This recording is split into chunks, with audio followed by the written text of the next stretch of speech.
네, 최근 들어서 아파트 가격 상승세가 무섭죠. 특히 서울이 그렇고요. 서울 중에서도 강남이 그렇고요. 강남 중에서도 반포가 그렇습니다.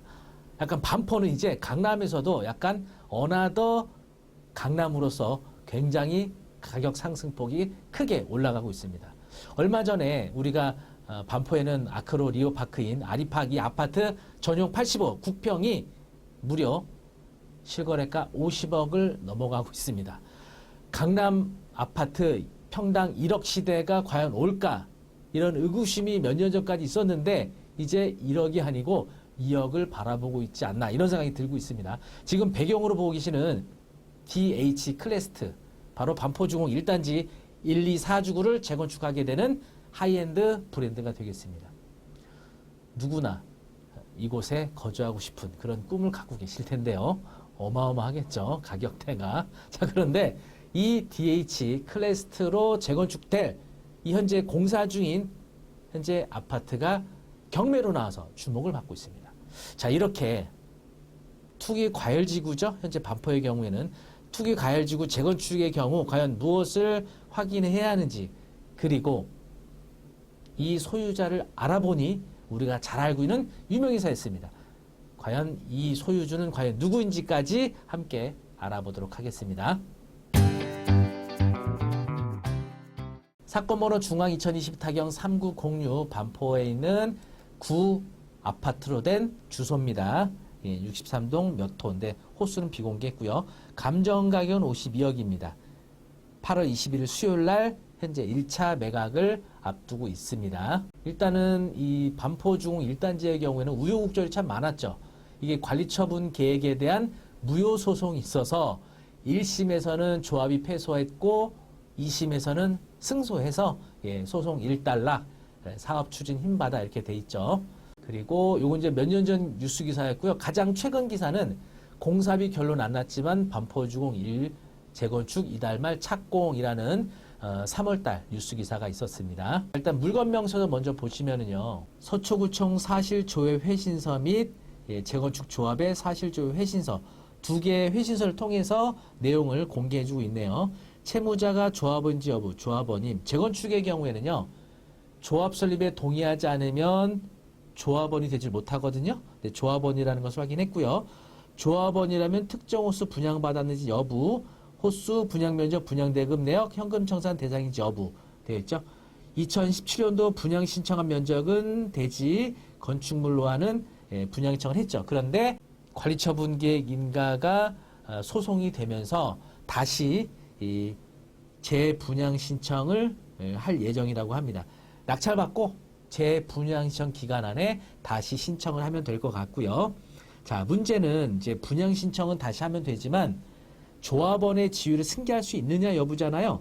여기 아래 보니까 경매 절차로 인하여 타인에게 소유권 변동 시 승계 취득이 가능한지 여부, 추가로 부담해야 하는 금원이라고 해서 도시 및 주거환경 정비법 39조 2항, 동법 시행령 31조 3항 5호에 따르면 금융기관에 대한 채무를 이행하지 못하여 경매 등으로 소유자의 지위가 이전된 때에는 조합원의 권리를 취득한 자로 조합원이 변경된 것으로 보아야 하며 권리를 양수받은 자는 조합원의 권리와 의무, 종전의 권리자가 행하였거나 종전의 권리자에게 행한 처분 등을 승계함 이렇게 돼 있죠.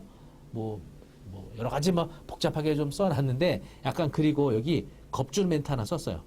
위 법률 조항 등에 따라 조합원 승계가 부정되면 현금 청산자가 되고 금액은 미정임. 현재까지 채무자가 청산금을 지급받은 내역은 없음. 경매 참가에는 해당 조합, 구청에 문의하는 등 유의요함. 사실 요거는 그냥 기본 멘트 써놓는 거예요.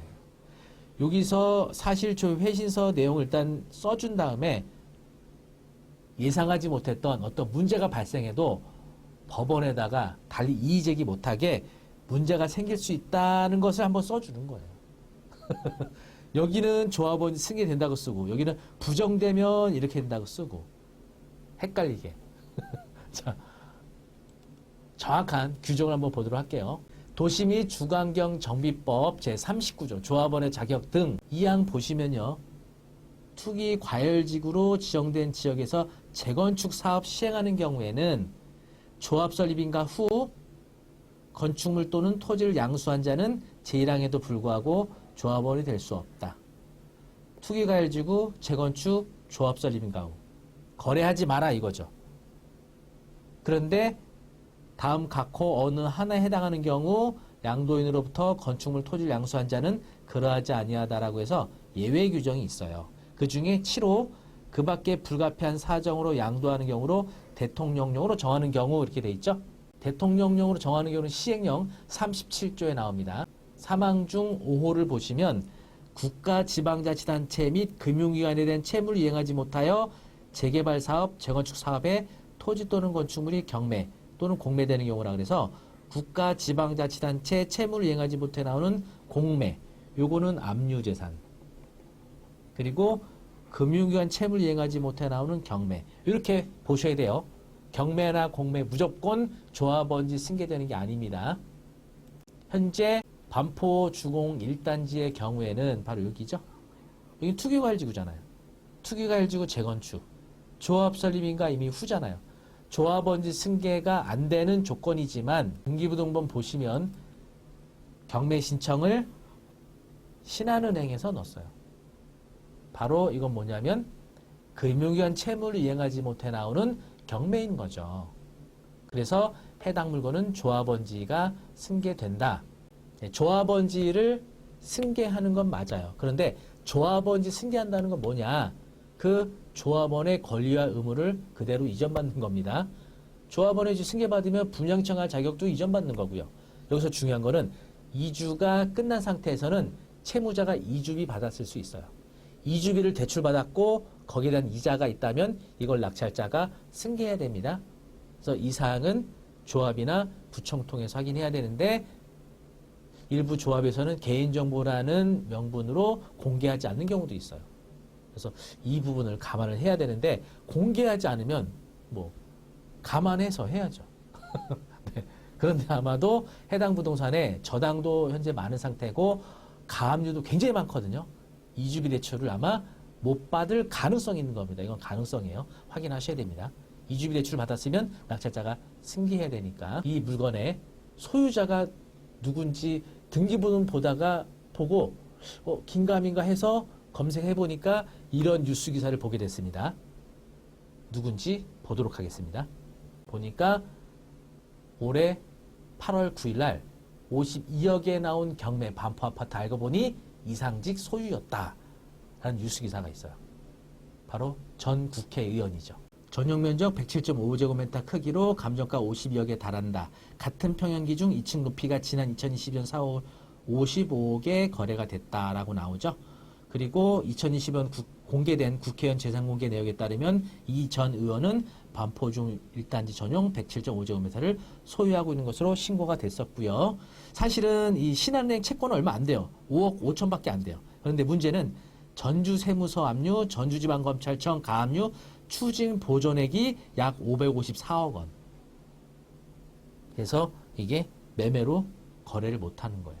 그리고 사실상 이게 물론 이제 1세대 1주택자가 신년보유 5년 거주한 경우는 매매도 할 수는 있지만 이거 매매 못하죠. 이런 걸려 있는데. 혐의는 이스타항공 창업주인 이상직 전 의원은 회사 돈 수백억을 횡령한 혐의로 징역 6년이 확정이 됐다는 뉴스 기사가 있었어요. 등기부등본을 소유권 갑구 현황을 보니까 1999년도 IMF 시절에 이상직 전 국회의원이 취득을 했던 겁니다. 이 아파트를 이때는 굉장히 저렴했겠죠. 그랬다가 보시는 것처럼 서울보증보험에서 6억, 전주세무서에서 압류. 네, 자 그래서 해당 아파트 소유자는 바로 전 국회의원이었던 이상직 전 의원이었습니다. 어쨌든 현재 이제 교도소에 구속 수감돼 있는 상태라서 해결도 못할 거고 추징금이 워낙 커서 안 되겠죠. 어쨌든 조합원지 승계 가능하다는 이런 이제 내용을 확인했고 그 이외에 이상직 전 의원의 어떤 이주비 대출 관련된 부분 확인이 좀 필요할 거고요. 그리고 이 물건을 낙찰받게 된다면 대출이 안 됩니다. 이거는 전액 현금으로 납부할 사람만 입찰하게 될 겁니다. 현재 부동산에 올라온 매물가 한번 알아보도록 하겠습니다. 네, 현재 네이버 부동산에 나온 동일한 면적에 대한 매물가 보시면 70억이 나왔네요. 네. 한강조망 2027년 입주 이렇게 되어 있고요. 또 여기에는 71억에 나온 매물도 있는데 66, 75, 85 신청 가능. 이제 분양 신청 다시 하게 될 거니까 무려 70억이 넘는 시세를 형성하고 있습니다. 이게 현재 감정 가격이 52억이니까 물론 이제 이주비 대출 여부 확인해야 되는데 뭐 이주비 대출이 뭐 20억 이상은 아니겠죠. 어쨌든 그런 부분 이제 별도로 하고라도 저렴한 금액에 나와 있는데 문제는 대출이 안 돼서 현금으로 전액 납부 해야 되는데 과연 50억 이상의 현금 가진 분 있으실지 지켜봐야 될 것 같습니다. 네. 네. 경매에 있어서는요, 이런 이제 입지 투자 관련된 분석도 필요하지만 권리 분석 매우 중요하다고 할 수가 있겠죠. 그래서 경매 권리 분석을 좀 초보자분들도 배울 수 있는 강의 뭐가 없을까 이러시는 분들을 위해서 가을 학기 때 저희가 롯데백화점 강남점 문화센터하고요, 용산역 안에 있는 아이파크 문화센터 두 군데서 강의를 하게 됩니다. 롯데백화점 강남점 문화센터는 9월 3일 화요일 오후 1시부터 3시까지 주간에 수업하니까요. 주간에 시간 가능하신 분은 한티어 앞에 있는 롯데백화점 문화센터로 오시면 되고요. 또 직장인이나 사업하시는 분들은 9월 4일 수요일 저녁 7시에 개강을 합니다. 용산역 안에 있어서 뭐 KTX를 통해서 지방에서 오시는 분들 계시니까요. 뭐 교통 굉장히 편리하고 또 문화센터에서 주차권도 지급을 해드리니까 차량을 이용하거나 대중교통 다 참석하기 어렵지 않으실 거예요. 그래서 여기는 매주 수요일 저녁 7시부터 9시까지 2시간 동안 수요일 저녁에 진행을 하게 될 겁니다. 그리고 이번 이제 기초과정부터요, 법원 형사학습 커리큘럼이 포함되어 있어요. 그래서 이론 수업 외에도 실제 입찰을 진행하는 법원에 가서 참관하는, 그리고 입찰표 작성하는 수업까지 포함이 되어 있어서 아마 많은 도움이 되시리라 생각합니다. 9월 첫째 주 개강하니까요. 지금 서둘러서 수강 신청하셔서 저와 함께 이번 기회에 확실하게 경매를 마스터하시면 좋을 것 같습니다. 수강 신청 링크는 아래 올려드리도록 하겠습니다. 다음에도 더 좋은 내용으로 찾아뵙겠습니다. 감사합니다.